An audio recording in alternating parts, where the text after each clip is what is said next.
Welcome everyone to our Sunday evening Sutra and Dharma talk.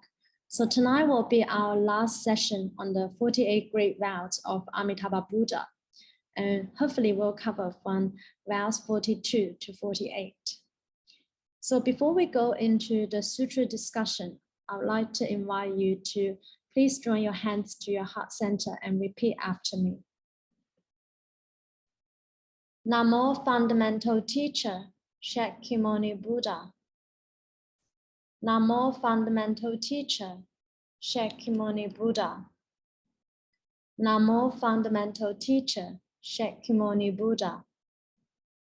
The unsurpassed, profound, subtle, and wondrous Dharma is difficult to encounter in hundreds of millions of kalpas.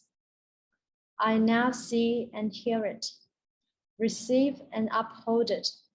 May we understand the true meaning of the Tathagata. Namo pure ocean-wide assembly of Buddhas and Bodhisattvas. Namo Amituofo Buddha. Okay, so the 42nd vow of Amitabha Buddha, we can all read it out together. When I become a Buddha, the Buddha land I reside is vast and broad, adorned and pure, as bright as a mirror, illuminating completely the infinite, countless, and inconceivable Buddha lands in the 10 directions. All beings who see this will generate the heart of rarity. If this cannot be achieved, may I not attain perfect enlightenment. So the 42nd vow is the vow of complete illumination of the 10 directions. Now, all things in the Pure Land shines and illuminates. So in the Pure Land, there is no need to have any electricity. Right? Unlike in our world, we need electricity to generate light. But in the Pure Land, it's completely different. Remember, we talked about before how all the beings in the Pure Land with the golden body also illuminates. There are light in the beings. So not only the beings, but also just all the things in the Pure Land illuminates with bright light. Why is that? Because it resonates completely with the Buddha nature. Now remember, what's our Buddha nature? The original essence of who we truly are, infinite light and life. So the light in our world sort of rely on external power and energy, but the light in the Pure Land completely originates from our original true nature, our Buddha nature. So it's endless, it's infinite. Also, there's no side effect, right? Sometimes our light in our world can also cause some damage to our skin. If you expose to the sun for too long, you might get sunburned, etc. Right? But whereas in the Pure Land, all these lights have absolutely no side effect. If anything, it can only help us become more awakened, to become enlightened. And last night, we had someone in our sharing circle, I think it was David, who said that when he Nianfo, he saw the Amitabha's statue or a painting in his room just shines, and then his whole room illuminates. So it exactly proves that this vow is really true, right? Here it says, light from the Pure Land can illuminate all this infinite, countless, and inconceivable Buddha lands in the 10 directions. And you may be like, why I don't see? Why I cannot see it here right now? The reason we can't see, just because we can't see, doesn't mean that it does not exist. There are many different types of light generates from the sun we cannot see. Scientists have told us that there are so many different rays of different types of lights, but only on the center machine one can see. But a lot of things we cannot see with our limited physical eyes, but doesn't mean that it doesn't exist. We can't see air. It doesn't mean that air does not exist. So sometimes some people may be able to see when you become resonate with the heart of the Buddha. Maybe when you are practicing Nianfo or when you are reciting the sutra, etc. We had also heard some stories from Pure Land practitioners, about their experiences. And just like last night, we heard that too. But again, this is not to be attached, but just know that Amitabha Buddha's light indeed, all things from the Pure Land, the light from all the things from the Pure Land indeed illuminate completely in the infinite, countless, and inconceivable Buddha lands in the 10 directions. And also the Pure Land is vast and broad.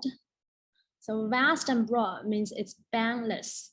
Now remember from the rebirth treatise, I talked briefly on the rebirth treatise last year in our sort of a little Zoom session before. So unlike this year, but remember the beginning of the rebirth treatise, which was written by Bodhisattva Vasubandhu, is that the Pure Land is as vast and as boundless. So the Pure Land is like as vast as the Dharma Ram, and the Dharma Ram means the entire existence. The Pure Land has no bound. That's the beginning of the rebirth treatise. The Pure Land is just boundless. So the rebirth treatise is basically a summary on the Infinite Life Sutra. So Bodhisattva Vasubandhu studied the Infinite Life Sutra, and then he thought, okay, wow, this is so incredible, so amazing. I should write something on it.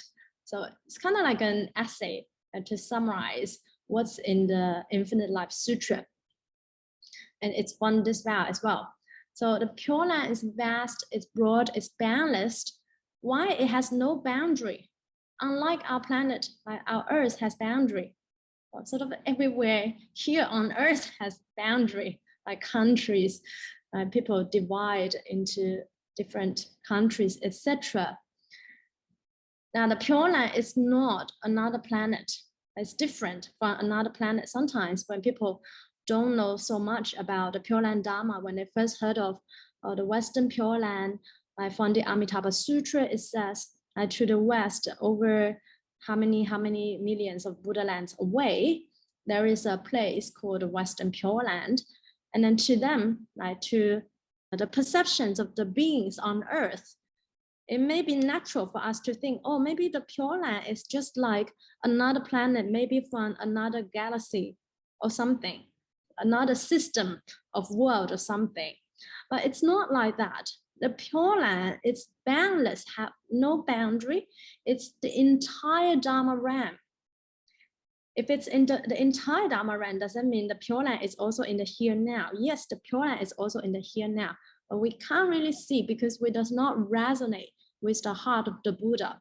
If you resonate with the heart of the Buddha, say if you realize Nianfo Samadhi, then you can instantly see the Pure Land in the here now. It's like you can break through dimensions. There are many things that are happening in the here now. Yeah, even the ghost realm is in the here now, but we can't see. Right? So because we are in different dimensions.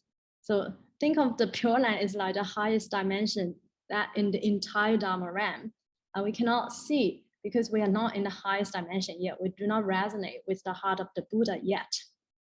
So the Pure Land is actually the entire Dharma realm. And why the Pure Land is boundless? Why it has no boundary? Because again, it resonates completely with our Buddha nature. Our Buddha nature has no bound. Our Buddha nature is infinite light, infinite life, infinite abundance, infinite everything, transcend time and space. That's why the Pure Land has no bound.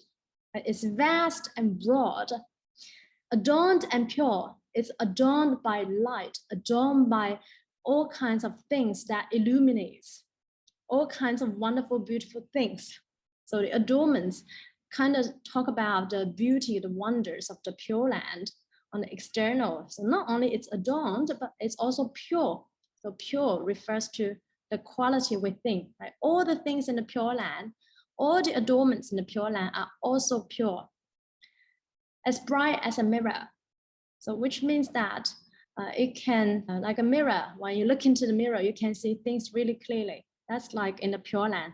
Everything is as bright as a mirror, like much brighter than the mirror in our world. So illuminates completely in the infinite, countless, and inconceivable Buddha lands in the 10 directions. Now, infinite countless, it's actually, if you have read the Avatamsaka Sutra, which we are currently reading now, during these 3 months, the 80 rows of Avatamsaka Sutra, and then you realize, wow, Buddha is not only a completely awakened person, right, to the truth of life and the universe. He is also actually the greatest mathematician. This a lot of people don't know. A lot of people don't know about the Buddhist mathematical terms.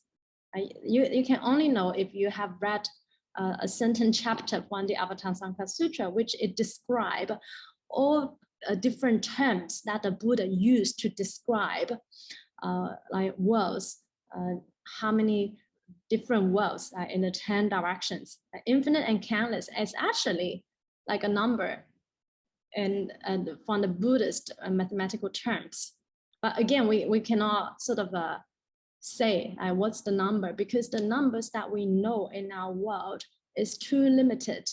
Like the mathematical units that we use here, maybe like hundreds, thousands, or billions, and this we already think, oh, it's already too big, already so many zeros.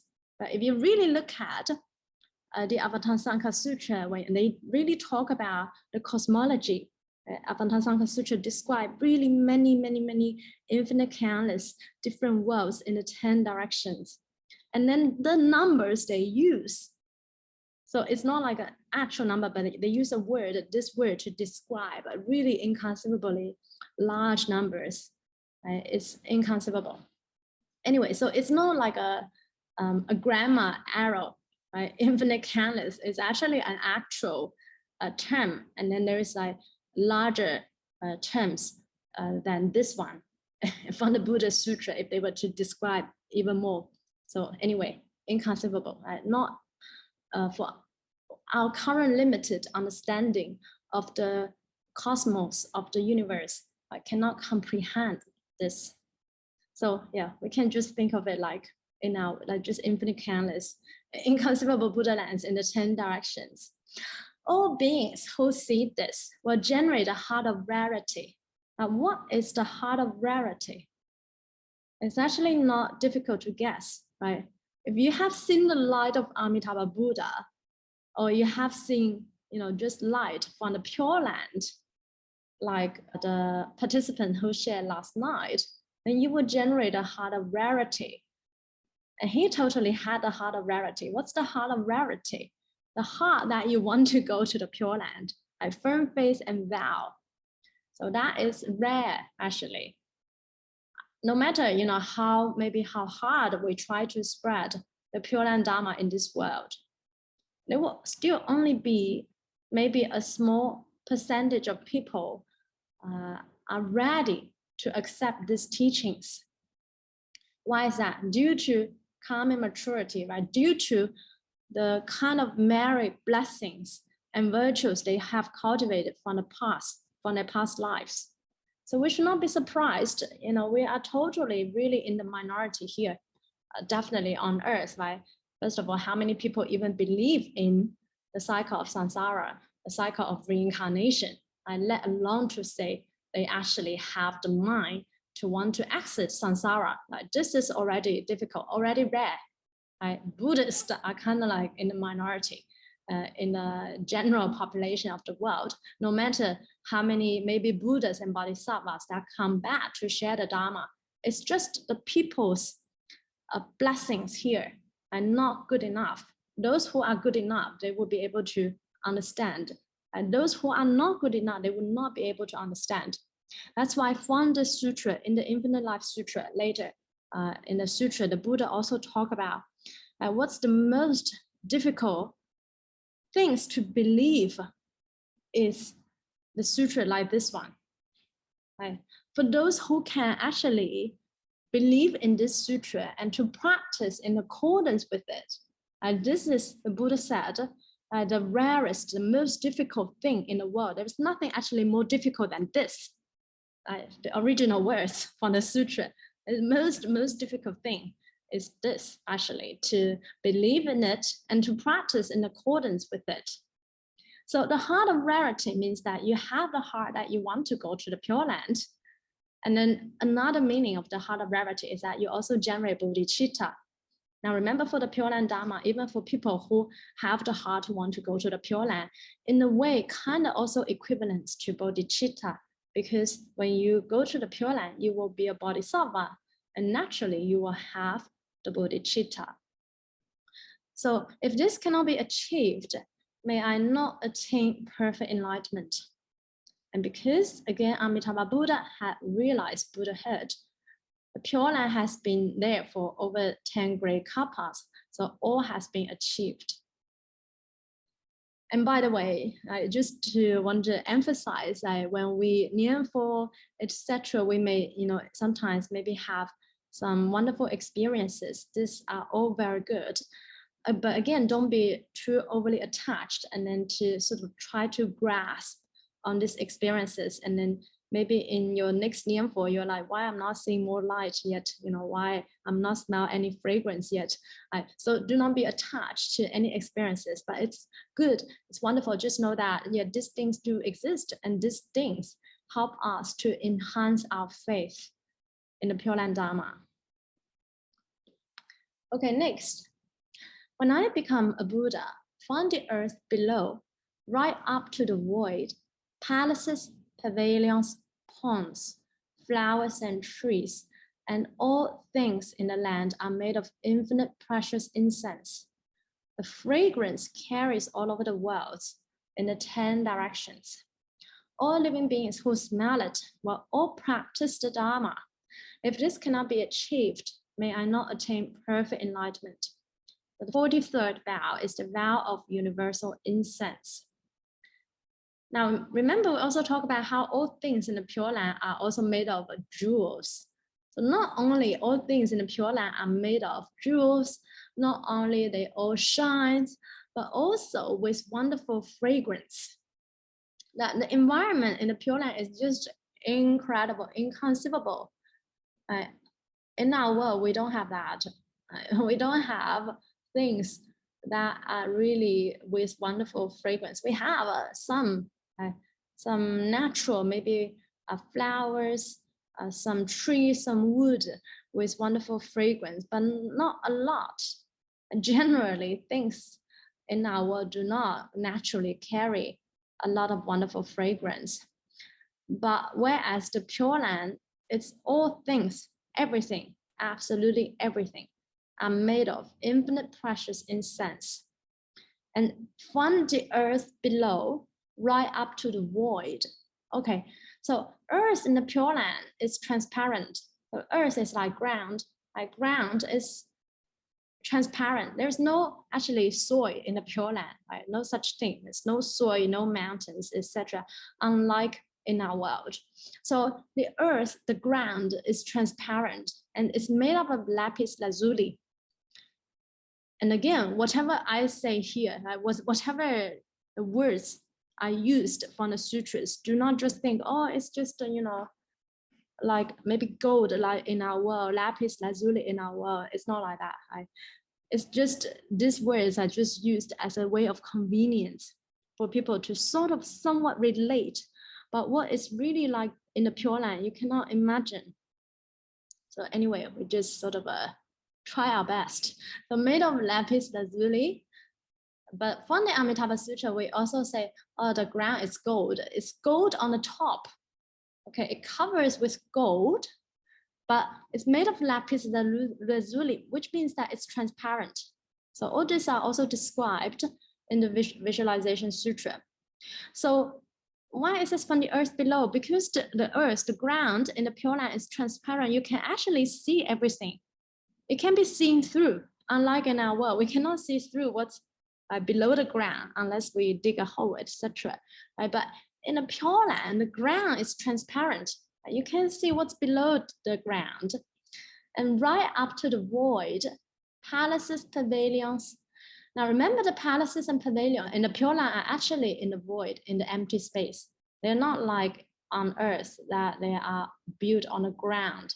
right? It's not like that. They're flying everywhere, and you can bring your palaces, your pavilions with you wherever you go if you want.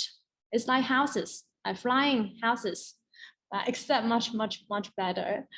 Not like that animation where, I think there was an animation, the old man managed to fly with his home, with a big balloon, right? But in the Pure Land, we have much, much more fancy houses, pavilions.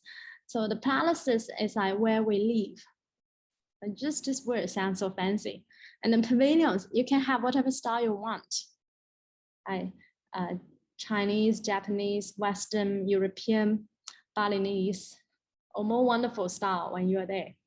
So ponds, and when we think of ponds in our world, we think, oh, it's like swimming ponds, or very small. It's not. Ponds in the Pure Land, it's extremely big. How big? So even the Pacific Ocean in our world is considered too small. Remember, we talk about the trees. The height of the trees in the Pure Land, you can travel to the moon and back 3 times. Yeah, it's actually 5 times the distance from the Earth to the moon. So 5 times, and then you can travel to the moon and back almost 3 times. So it's not an exaggeration. And if we see the Infinite Life Sutra later, it also describes more about the ponds. So it's like hundreds of thousands of yojanas. This is already like the small ponds. Made of infinite precious incense, carries all over the world in the 10 directions. So the fragrance carries all over the world in the 10 directions, which means that it can be smelled all over the world in the 10 directions. And then again, we may be like, why I'm not smelling anything yet? Again, you have to resonate with that. You have to adjust your frequency. If you resonate with Buddha's heart, so sometimes people can smell it when we become quite resonate. Maybe when you are reciting Pure Land Sutra, when you're reading the Infinite Life Sutra, when you Nianfo, etc. And I think I shared this, my personal experience just once. And there was once in my room. My room, I did not burn any incense, by the way. And then I was reading the Infinite Life Sutra. And as I kept reading, there was really this wonderful smell. And this kind of smell is not from Earth. There's no way Earth does not have this kind of smell. So, and that smell really made me feel, wow, it's so incredible. And I became a little bit attached, of course. But yeah, and then I read this and I suddenly understood, of course, it's the fragrance from the Pure Land. So sometimes when we resonate, when we sort of adjust to that kind of frequency, then sometimes you can smell the fragrance from the Pure Land, or you can see the light from the Pure Land. But again, not to be attached, but just know that these things do sometimes happen, and it can help us enhance our faith in the Dharma. And sometimes if we smell wonderful fragrance, right, not like just a normal fragrance on Earth, it could also be heavenly beings. Like sometimes heavenly beings may visit us here on Earth, and then when they pass by, maybe they see you are practicing the Dharma, you're reading the sutra, etc., and then they may pause, stop and watch, kind of thing. And you can also smell. They also carry fragrance. So why we burn incense and make offerings to the Buddha? So why this particular vow also talk about like the incense? It's also to activate our own original Buddha nature. So in the Buddhist temple, usually every morning, what we do is to make offerings to the Buddha, right? Including incense, water, etc. So it's important that we understand the essence of the meaning of why we're doing this. So it does not just look like a ritual. So it's not like religious ritual or anything, right? Buddhism is not really a religion in essence, but all this a little bit like ritual we are doing, it's also trying to help us activate our own Buddha nature. So if we are also become pure in our mind, body and speech, actions, and we observe the precepts, one can also smell wonderful. So it also has that kind of meaning.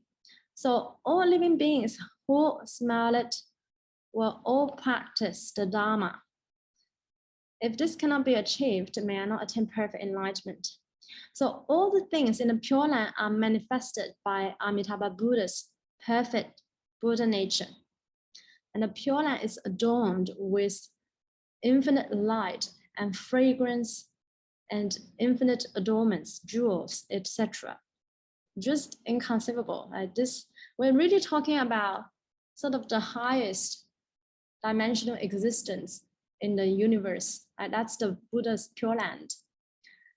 And what we say here it's hard to believe for us beings here, living on Earth, compared to the current environment that we are used to every day. It's really difficult to believe. It is a bit like you are from maybe a very, very poor village in a poor country, right? And then someone from a very rich country, right? Maybe like the richest person in the world, right? And sometimes I tell you, oh, in my country, we have Wi-Fi, internet, you can just search online, whatever. You have the fastest train, bullet train that can arrive in one place in like half an hour. We have really fast airplane, etc. We even have rockets that can go to the Mars. And then to that poor person who he or she ever knows in her life is maybe just a little hut on a desert, just a metaphor anyway, so, or in the forest. So it's really a little bit like that now when we are looking at the environment on the Pure Land. Inconceivable. And it's real. It's not a lie. Buddha has no sort of intention to lie to us, no motive, okay? And also Buddha, no need to write any sort of fictions, to win any kind of prize. Nothing like that. It's not a fiction. This is real as anything. If anything that's real is the Buddha's Pure Land. Anything that is an illusion is samsara. Okay, next. When I become a Buddha, all the bodhisattvas in the Buddha lands of the 10 directions will, upon hearing my name, all attain the Samadhi of purity, liberation, and universal equality, and with profound overall mastery, dwelling in Samadhi until one attains Buddhahood. In meditation, one can constantly make offerings to all the countless and boundless Buddhas without losing concentration. If this cannot be achieved, may I not attain perfect enlightenment. So the 44th vow, vow of universal equality, Samadhi. 45th vow of making offerings to the Buddhas in meditation. So from now on, the next 5 vows, that's the 44th vow to the 48th vows, are all for bodhisattvas in the 10 directions. And can we see when I become a Buddha, all the bodhisattvas in the Buddha lands of the 10 directions. So all the vows from now on are addressed to particularly bodhisattvas in other worlds. The previous vows are more for sentient beings in the 6 realms in the 10 directions. So we can also be benefited from these vows if we generate bodhicitta and we want to be a bodhisattva. So bodhisattvas means awakened sentient beings. Right now we're not so awakened yet, but at least we are trying to learn from the bodhisattvas. So we can also be benefited from these vows. So all the bodhisattvas in the 10 directions, upon hearing my name, now when bodhisattva hear the name of Amitabha Buddha, not just like, oh, you hear, yeah, Amitofo, not only like that, right? It also, the meaning behind just hearing, it extends them more than just hearing. So it includes, so hearing, listening, and then the bodhisattva will also contemplate on the Buddha's teachings. And once the bodhisattva contemplates, the bodhisattva will also practice. So these are called the 3 wisdom in Buddhism, Wen Si Xiu in Chinese, which means it's kind of like the order one has to follow when one practices the Dharma. First you listen. Maybe you listen to someone speaking on the sutra, to explore the Dharma, to talk about the meanings of the Buddha's teachings. And once you have listened, you contemplate what does it really mean.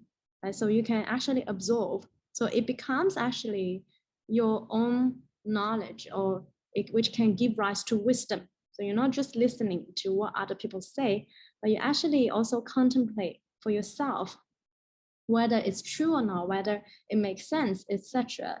And then upon your contemplating, you also practice. So that is usually the order when one start to practice Buddhism.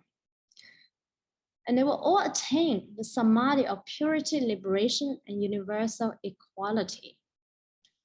So the ancient Pure Land masters in Chinese Pure Land Buddhism told us what all different types of samadhis that mentioned here are actually just other names of Nianfo Samadhi. Samadhi means enlightenment. And why we see different types of samadhis, it depends on what type of method you use to reach enlightenment. Then you can call it this samadhi. For instance, Nianfo Samadhi means one realizes enlightenment through the practice of Nianfo. Except all these different samadhis also carries different levels. I remember we talk about Samadhi enlightenment has many different levels. Particularly if you study the complete teachings of the Atthappasamkhya Sutra, the whole of the Buddha Dharma. So there are 52 levels for bodhisattvas. So also different levels of samadhis here describing, for instance, the samadhi of purity. Purity means that one's mind has no more contemplation. One attains the purity of the mind. And then the samadhi of liberation. So once you attain the purity of the mind, you will attain liberation from all sufferings in life. You can transcend birth and death. And the next, the samadhi of universal equality. This we are really talking about also Samattabhadra's, who has actually completed Samattabhadra's 10 great vows. And universal equality means what? No more separation. You treat all beings the same. This can only be achieved at the level of the Buddha. The Buddha sees everyone as a Buddha. The Buddha sees the Buddha nature in all beings. So universal equality. So what this is saying that Nianfo method alone can help us attain purity, the purity of the mind. The more we Nianfo, the more our mind can be pure. It can help us attain liberation. It can help us transcend the cycle of birth and death to end all sufferings in life. And it's like the easy path, as we know, because we are relying on the power of Amitabha Buddha. And it can help us quickly realize Buddhahood, which is universal equality.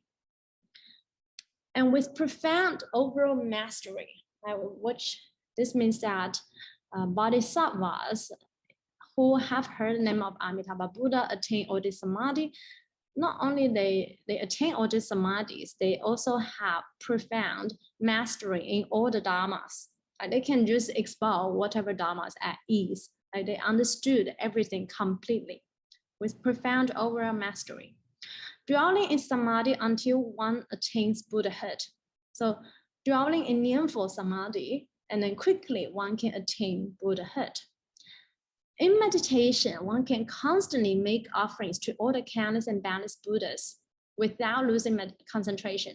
And remember from the previous vows, very early on when we studied the 48 great vows, one of the vows talk about how one can, in one instant, travel to all the worlds in the 10 directions to make offerings to the Buddhas, right? Remember that vow. And this is more talking about not only you can do that, you can do that in meditation. Not only you can do that in meditation, you will never lose your concentration. You will never lose your meditation. And this is quite incredible. So what does it mean? Sometimes a metaphor to this, maybe we cannot see a Buddha in this world. Let's say you want to make offerings to, say, Master Renshan, like a really maybe venerable Dharma teacher or Dharma master, or Master Ching Kong, whatever. You want to make offerings to them. And then maybe they give you praise once you offer them, say, I don't know, food, money, whatever, and then they praise you, and then all of a sudden you become so happy, and you're just so joyous, and instantly you just totally lose your concentration. Or say maybe instead of praising you, they maybe scold at you. Some Chan masters, they do that. I just try to get rid of your attachment. And then once they scold at you for no reason, you became so upset, and you became maybe even a little bit angry. You're holding grudge. Instantly, you lose your concentration. And there's no meditation here. So for bodhisattvas in the Pure Land, not only they can constantly make offerings to the Buddhas in the 10 directions, they will also not lose their concentration. They will never lose their meditation, which means that their moods will not fluctuate. Unlike beings in our world, we often, our mood, our thoughts are often just fluctuates, just varies all the time, everywhere, depending on the external environment, or how external people, how others maybe treat us, or what we encounter today, or made me feel so angry, frustrated, happy, or joyous, etc. Right? But bodhisattvas are not like that. So just total calmness, stable, no fluctuation in moods. So which means that if you're not losing your meditation, you're not losing your concentration, you will not lose your wisdom. If you make offerings without losing wisdom, then you generate infinite merit. Also, 3 teachings in Buddhism: precepts, meditation, and wisdom.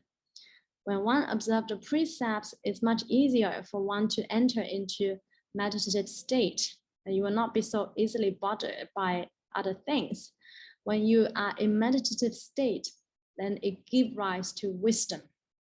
When someone is really focused, when you're maybe really focused on doing a job, a task, and then you have wisdom, you can do it well, right?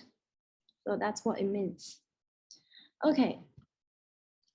So next, finally, coming to the final 3 vows.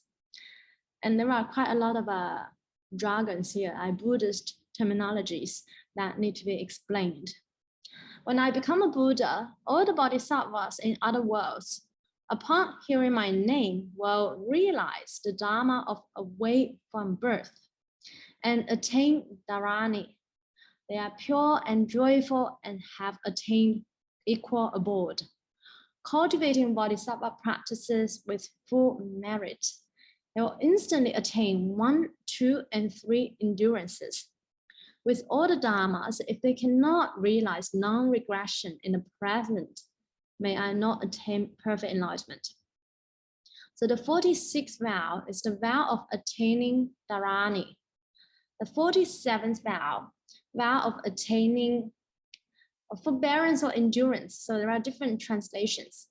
I think I prefer endurance. At the beginning, I used forbearance, and I thought endurance could be a better word than forbearance.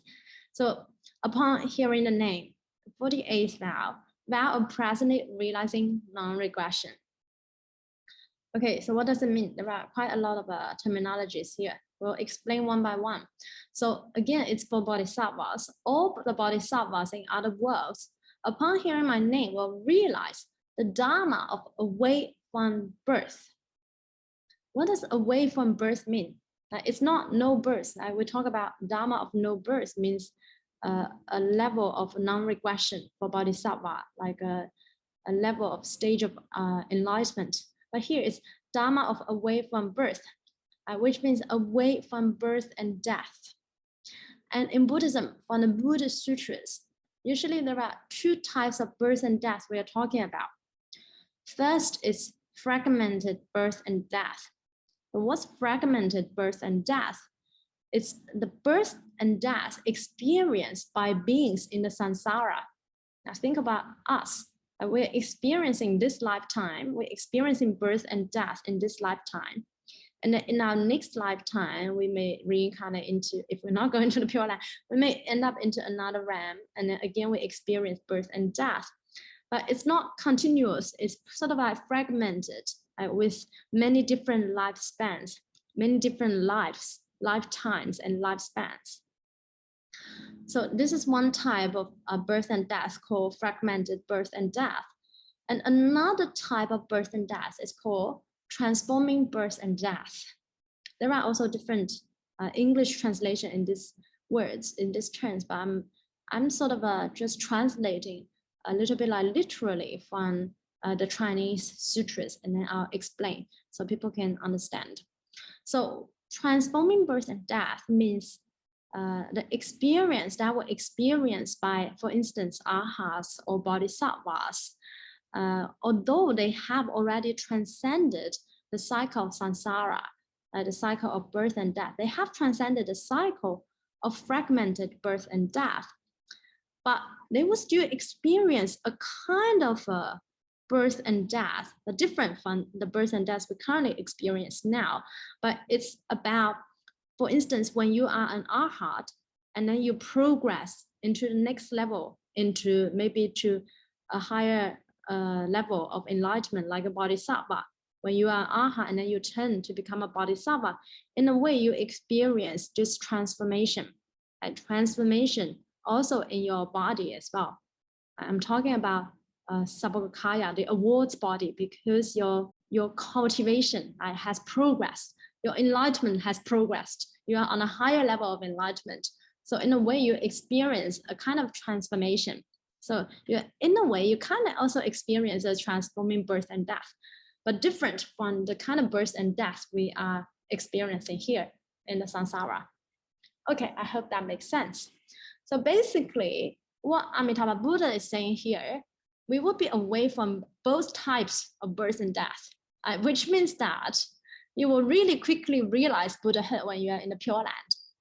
So the second type of transforming birth and death, what I will experience by enlightened beings, one can only completely stop experiencing that when you become a Buddha. Okay, otherwise from the lower to the higher, you will also keep experiencing the transformation. But because in the Pure Land, we will so really quickly realize Buddhahood, so we will be able to realize the Dharma of away from birth, from both types of birth, and attain Dharani. So Dharani in Buddhism, it can mean 4 types of Dharanis, right? Which means general mastery in all Dharmas. So for instance, the first type is the Dharma Dharani, and one can understand all the Buddha's teachings and never forget.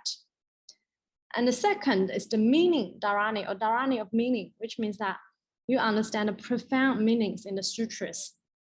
And not just like the words on the surface, but you actually understand it with profound understanding and you never forget. And there's the mantra Dharani, which we are more familiar with in our world. For instance, the great compassionate mantra, Dharani Da Bei Zhou in Chinese. All this Dharani is actually the essence of the sutra.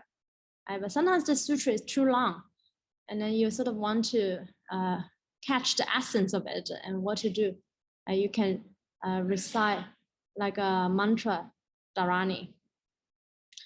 And then for people who may be studying the Infinite Life Sutra, they're like, oh, this sutra is like too long.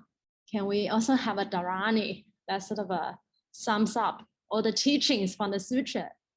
Yes, there is actually a Dharani that we can use, which we have been using all the time, which just sums up really all Dharmas. And at least all the Dharma from the Pure Land, and then also actually all the essence of the Buddha's teaching. That is Namo Amituofo, the best Dharani you use. And the fourth type is the endurance Dharani, Dharani of endurance. So endurance means one can acknowledge the truth, and you can endure this truth. Right? Some people, they cannot endure the truth. So you can acknowledge and then you can enter the Buddhist level. So basically here, it just means that one can master all dharmas and can expel easily. They are pure and joyful, of course, and have attained equal abode.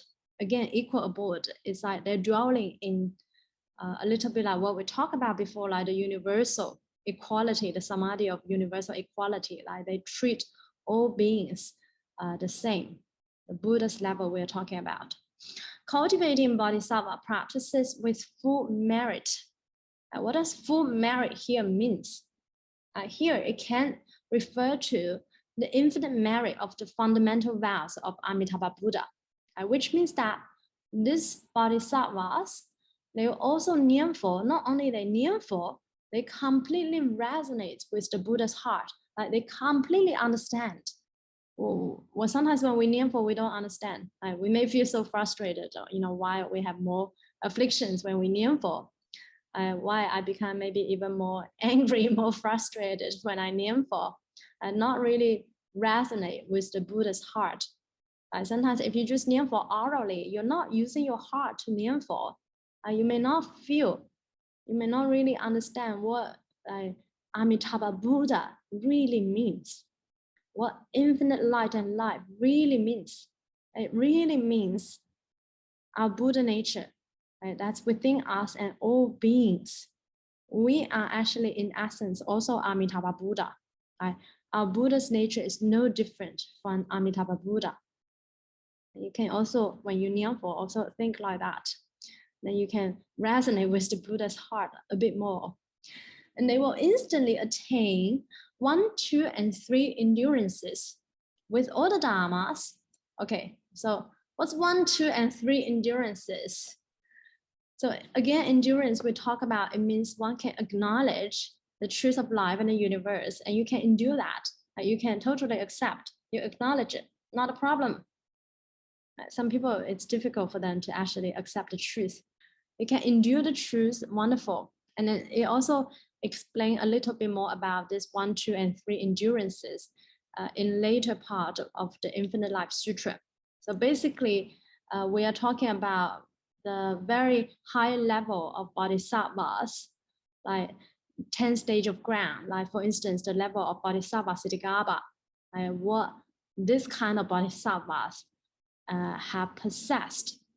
So for instance, the first type of endurance is the endurance of sound.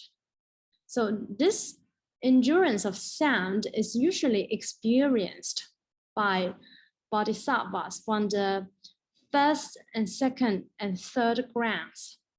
Right. Now we're talking a little bit technical here. So we remember 52 stages of enlightenment for bodhisattvas. So the first 10 stages are known as the 10 stages of faith. And then there's the 10 stages of dwelling, the 10 stages of practices, the 10 stages of transferences, the 10 stages of grounds, and then equal awakening and then final Buddhahood. So this endurance of sound, which means that once you hear the truth, you are not afraid. You can totally acknowledge, you are totally at peace. You are not feel surprised. And not only not feeling surprised or afraid or etc., you understand it completely and you can practice in accordance with it. So usually this is experienced by bodhisattvas from the first to the third grounds, already very high level of enlightened beings. And the second, endurance of softness. So this is experienced by usually 4th to the 6th grounds of bodhisattvas. Again, very high level of enlightenment, which means that, again, you can really, it's too difficult for us to even really to understand. I cannot say I completely understand exactly what these terms actually mean, because I'm not enlightened yet. But once we are there, we will be able to understand. And next is the endurance of no birth. And this is experienced by bodhisattvas from the 7th to the 9th stage of grounds. A really, really high level of enlightenment. And the no birth, the Dharma of no birth that we talked about before, the essence of all of the existence is like there is no birth and no death, including the Dharma as well. There's no birth and no death. Why we don't use eternal? Why we use no birth and no death? Because when we use the word eternal, it may think there is a beginning and then it becomes eternal. It's not like that. The essence have no birth, no death. That is also our Buddha nature, our true nature of who we are, no birth no death. Okay, and then later 10 stage of ground, 51st stage of ground, 52nd stage is like Buddha level, where they will experience endurance of silence. So here talking about 1, 2, 3 endurance.